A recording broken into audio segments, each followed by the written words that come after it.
19 h, bonsoir madame, monsieur, bienvenue sur Al24 News pour cette nouvelle édition spéciale consacrée à l'évolution de la situation en Ukraine. Nous entamons cette édition par cette information à prendre avec beaucoup de prudence. Selon un parlementaire ukrainien, le président Volodymyr Zelensky aurait quitté ce soir Kiev. Les dernières informations parlent d'une évacuation vers l'ambassade des États-Unis en Pologne. Selon la même source, Zelensky continuerait à gérer les affaires courantes du pays hors d'Ukraine.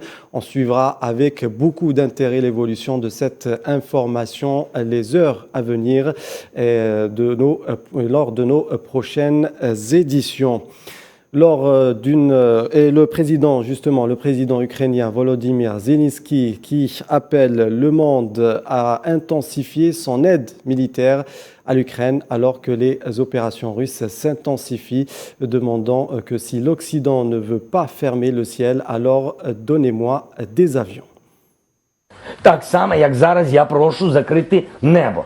І якщо немає у вас сил, Maintenant, je vous demande de fermer le ciel. Et si vous n'avez pas la force de fermer le ciel, alors donnez-moi des avions. Le monde entier devrait savoir que c'est trop tard pour cette approche.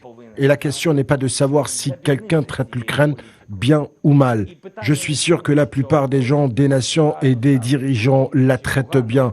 Personne ne s'attendait à ce que le monde d'aujourd'hui, l'homme, puisse se comporter ainsi.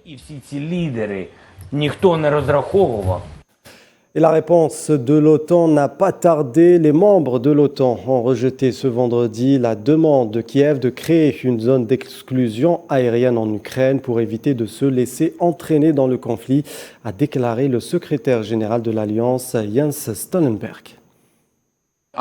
Les alliés sont convenus que nous ne devrions pas avoir d'avions de l'OTAN opérant dans l'espace aérien ukrainien, ni de troupes de l'OTAN sur le territoire ukrainien.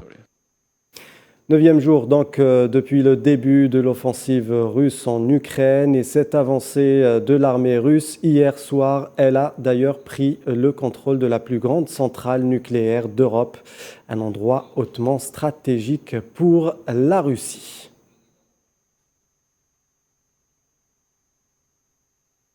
De son côté, le directeur général de l'Agence internationale de l'énergie atomique, Rafael Grossi, rassure les systèmes de sécurité des 6 réacteurs de la centrale nucléaire n'ont pas été affectés. Aucun rejet de matière radioactive n'a été détecté après l'attaque par les forces russes.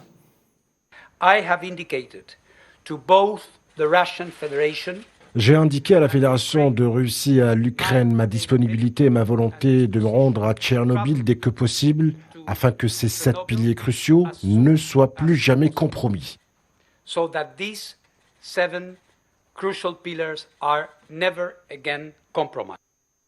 Et donc Rafael Grossi qui se dit prêt à se rendre en Ukraine afin de négocier une solution pour garantir la sécurité des sites nucléaires mis en danger par ce conflit.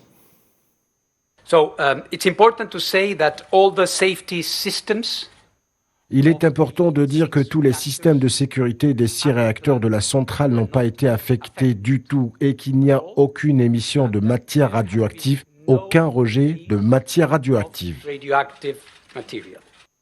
Les ministres des Affaires étrangères des pays membres de l'OTAN se sont réunis en session extraordinaire ce vendredi à Bruxelles avec pour ordre du jour principal le conflit russo-ukrainien, mais aussi cette prise de contrôle de la centrale nucléaire de Zaporizhzhia, rencontre à laquelle a été invité le ministre des Affaires étrangères ukrainien Dmytro Kuleba. Tininan Makassi. Les chefs de la diplomatie des pays de l'Alliance Atlantique se sont donné rendez-vous ce vendredi à Bruxelles pour une réunion extraordinaire, avec à l'ordre du jour le conflit russo-ukrainien. Était également présent à cette rencontre organisée à l'initiative de Joseph Borrell, le ministre des Affaires étrangères ukrainien, aux côtés des ministres finlandais et suédois, pays partenaires de l'organisation mais non membres. Cette entrevue, qui coïncide avec le 9e jour de l'opération militaire russe en Ukraine, se veut comme une énième expression de l'Occident contre la Russie et son président Vladimir Poutine. D'ailleurs, l'objectif de la réunion est de mettre en place des plans à long terme des 2 organisations, OTAN et UE, en Europe centrale et orientale. Pour rappel, 21 pays de l'Organisation politico-économique européenne sont membres de l'OTAN. Les réactions des présents n'ont pas tardé à se faire savoir concernant les dernières avancées sur le terrain de l'armée russe, notamment la prise de contrôle de la centrale nucléaire de Zaporizhzhia. Cette nuit, nous avons également eu écho de l'attaque contre la centrale nucléaire. Cela démontre simplement l'irresponsabilité de cette guerre et l'importance d'y mettre fin et l'importance pour la Russie de retirer toutes ses troupes et de s'engager de bonne foi dans les efforts diplomatiques. Pour rappel, depuis jeudi dernier, l'Alliance Atlantique a activé sa force de réaction rapide. D'ailleurs, des milliers de militaires de l'Alliance sont déployés en Europe de l'Est, même si cette dernière a encore réaffirmé aujourd'hui ne pas vouloir se déployer en Ukraine. Le débat autour des objectifs stratégiques russes fait rage en Europe occidentale. Les observateurs se posent beaucoup de questions et peinent à y voir clair. Les fronts se multiplient et les enjeux sont de grande importance. La Russie a annoncé le contrôle de la ville clé de Kherson, mais aussi de Melitopol, au sud de l'Ukraine. Sofiane Barouti. Les combats font rage en Ukraine. Sur plusieurs fronts, la confrontation est âpre.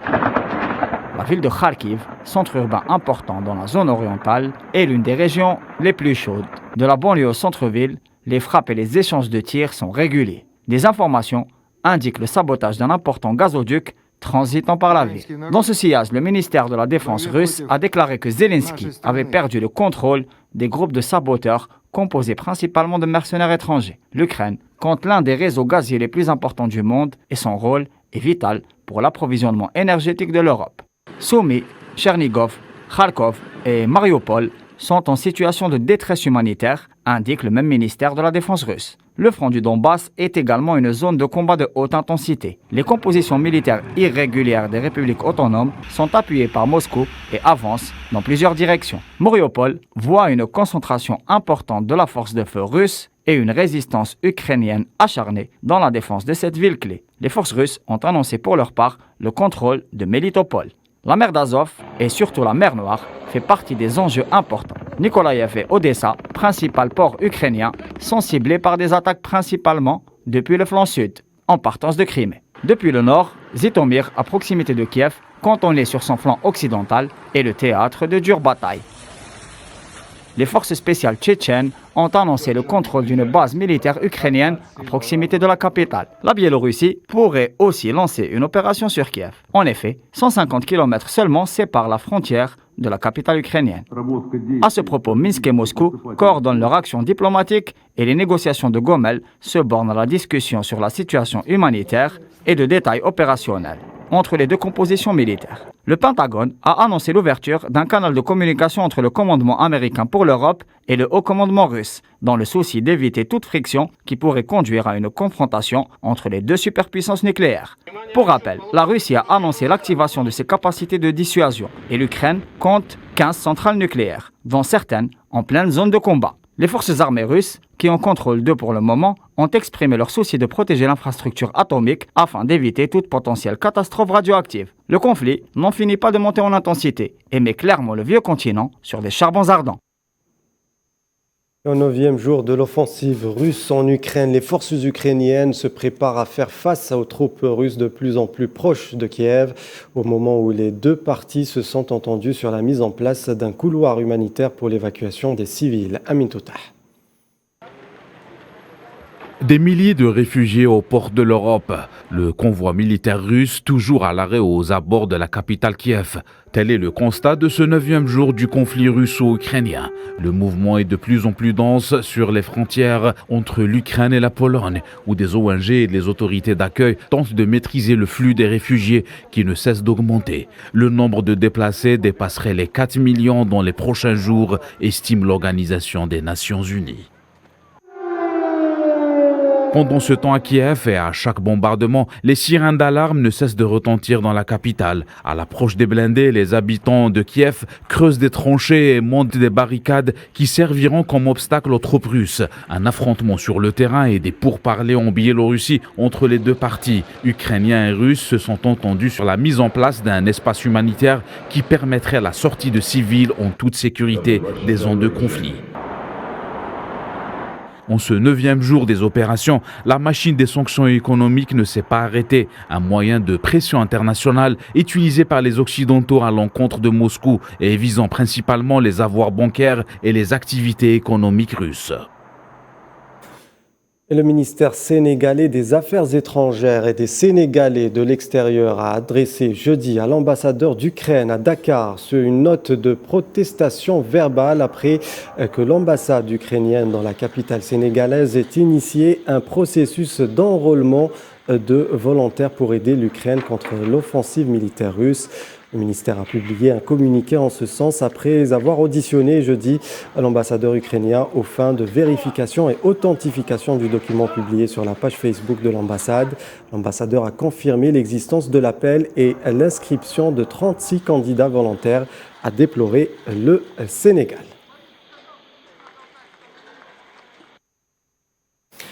Dopés par une série de sanctions, les Occidentaux envisagent de rehausser le taux pour contraindre la Russie à stopper son opération militaire en Ukraine.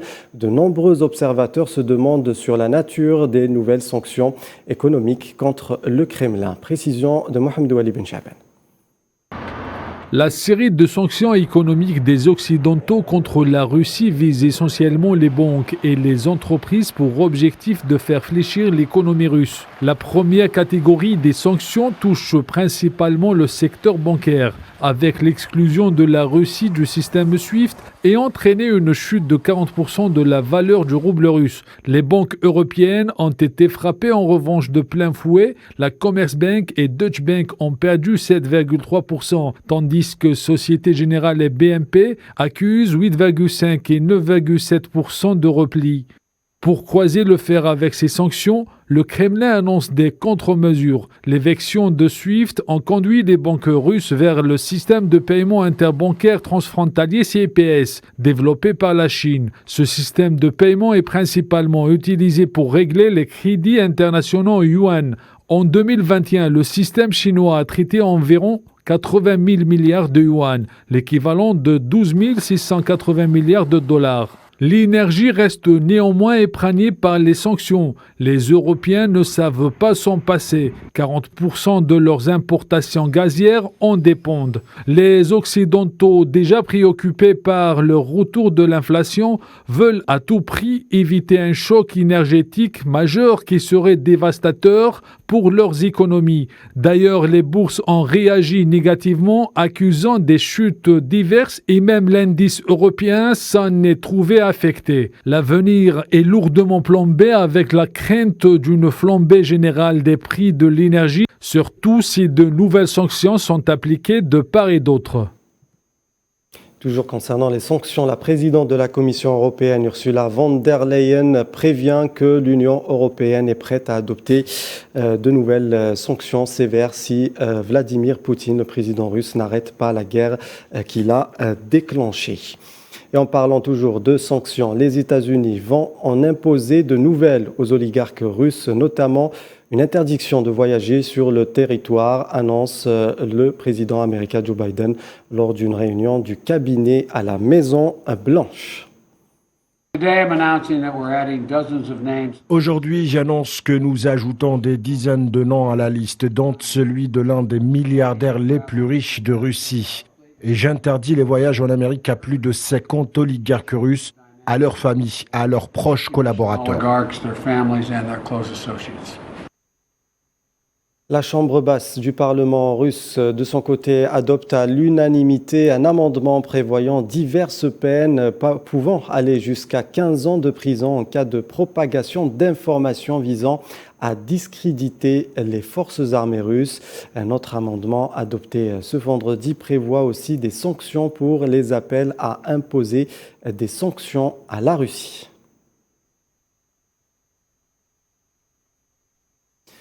76 ressortissants algériens sont arrivés jeudi soir à Alger en provenance de Bucarest, conformément aux instructions du président algérien Abdelmadjid Tebboune portant rapatriement de tous les ressortissants algériens désirant rentrer au pays en raison du conflit en Ukraine.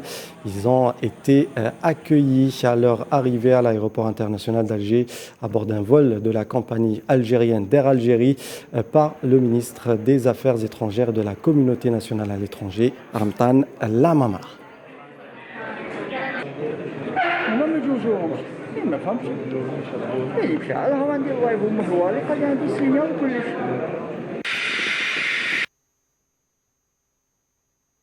Je vous propose d'écouter d'ailleurs à ce sujet le ministre des Affaires étrangères algérien, Ramtan Lamamra.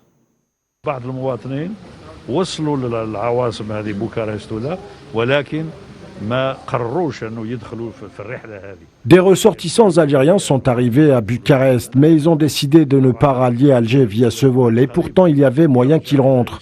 Beaucoup d'entre eux espèrent reprendre leurs études en Ukraine, à chacun ses empêchements. Après, nous, on reste prêts à rapatrier tous les Algériens qui veulent rentrer avec les conditions qui vont avec pour atteindre les frontières. À partir de là, l'ambassade et le consulat prendront le relais. Pour le moment, 76 jeunes Algériens, pour leur majorité des étudiants, ont rallié Alger. 76 معظمهم طلبه شباب. Ayant été au cœur de ce conflit, les ressortissants algériens contents de rentrer au pays après des jours de stress et de peur. Il y avait des bombardements à Dnipro. Par bus, on était transféré à Lviv. Jusqu'à la frontière polonaise, on a continué à pied. 45 km de marche. De la Pologne, on nous a conduits en Roumanie. Et c'est là qu'on a pu être repatriés. Les premiers jours, on ne sentait pas le danger dans toute l'Ukraine. Mais après, la situation devenait dangereuse. Il y avait des morts partout. Moi, par exemple, j'étais à Odessa. Mais par rapport à d'autres villes, le danger était moindre. Dans l'université où j'étudiais, des bus nous ont transportés en Moldavie, puis la Roumanie, pour ensuite rallier l'Algérie.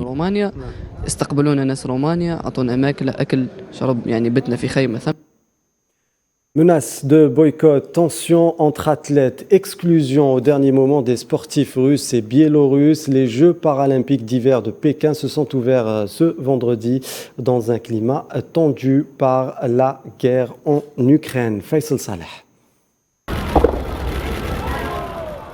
La muraille de la Chine était juste incontournable ce vendredi. Pékin était au rendez-vous mondial. L'ouverture des Jeux paralympiques d'hiver. Une édition où la politique s'en mêle. 83 athlètes russes et biélorusses n'ont pas pris part de cet événement sportif, malgré leur présence sur le sol chinois. Une décision prise la veille de l'ouverture. Et pour motif, le conflit russo-ukrainien. Des athlètes et des nations qui menacent de se retirer.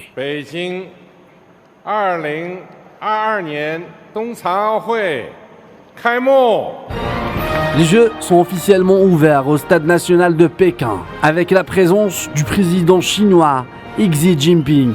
Le message de la Chine via les Jeux était clair, la paix. Le président du Comité international paralympique le dit.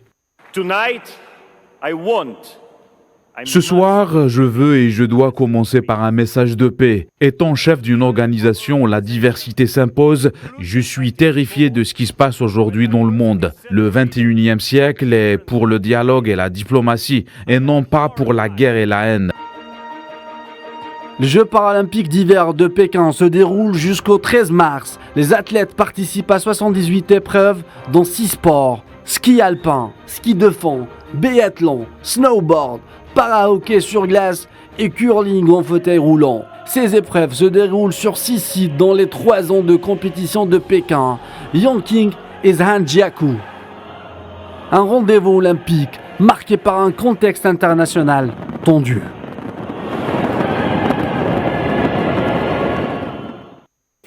Voilà ce que l'on pouvait dire au 9e jour donc, de l'offensive russe en Ukraine. Dans le reste de l'actualité, dans le monde, en Libye, Fathi Bashara, Premier ministre nommé par le Parlement de Tobruk, a prêté serment après la formation de son gouvernement. La Libye se retrouve officiellement avec 2 gouvernements, une situation inédite qui risque de tirer le pays vers les abîmes de la violence. Leila Gertal. En Libye, la situation politique s'achemine droit dans le mur. Si le bras de fer entre les deux gouvernements, celui de Abdelhamid Dbeiba et de Bachara, se poursuit. La Libye qui cherchait à se sortir du blocage politique avant les élections du 24 décembre, non seulement elle s'est éloignée de cette voie, mais de plus, elle a pris un tournant redoutable et dangereux. Le gouvernement de Bachara, nommé par ses pairs et le président du Parlement, Aguila Salah, prête serment aujourd'hui à Tobrouk. Le bras de fer n'a jamais été aussi dur. Entre Tripoli et Tobrouk, l'envoyé spécial de l'ONU pour la Libye, Stephanie Williams, tweet et déclare soutenir les élections et le processus électoral, cela même de permettre une issue de crise en Libye. Sauf que la représentante onusienne n'a pas dit clairement quelles élections elle soutenait. Est-ce celles proposées par le Premier ministre Abdelhamid Dbeiba ou celles que compte organiser le pays une fois le processus de transition entamé? Une position floue qui risque d'envenimer une situation déjà complexe, celle de la gestion d'un corps à deux têtes. Tous les ingrédients sont réunis pour un retour à la violence si les deux n'écoutent pas la voix de la raison. Et cette explosion au Pakistan, au moins 56 personnes ont été tuées et une dizaine de blessés dans un attentat suicide lors de la prière du vendredi dans une mosquée chiite de Peshawar dans le nord-ouest du Pakistan, pays qui n'avait plus connu d'attaque aussi meurtrière depuis 2018.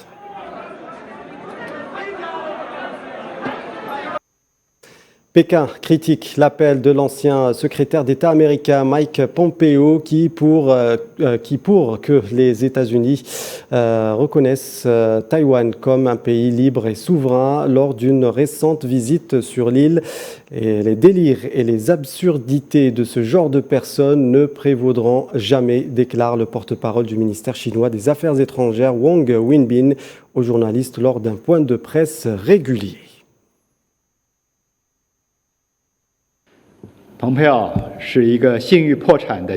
Pompeo est un ancien politicien dont la crédibilité a disparu. Les délires et les absurdités de ce genre de personnes ne prévaudront jamais. Nous avons pris note des rapports pertinents. La Chine y attache une grande importance et vérifie les informations pertinentes avec toutes les parties. Ces derniers jours, nous avons déployé d'inlassables efforts pour aider les citoyens chinois à évacuer en toute sécurité. Et les efforts en ce sens progressent de manière ordonnée. Nous avons remarqué que la Russie et l'Ukraine ont tous deux exprimé leur engagement à assurer l'évacuation en toute sécurité des étrangers. Nous espérons que les deux parties prendront toutes les mesures nécessaires pour assurer la sécurité et la commodité de l'évacuation des citoyens chinois.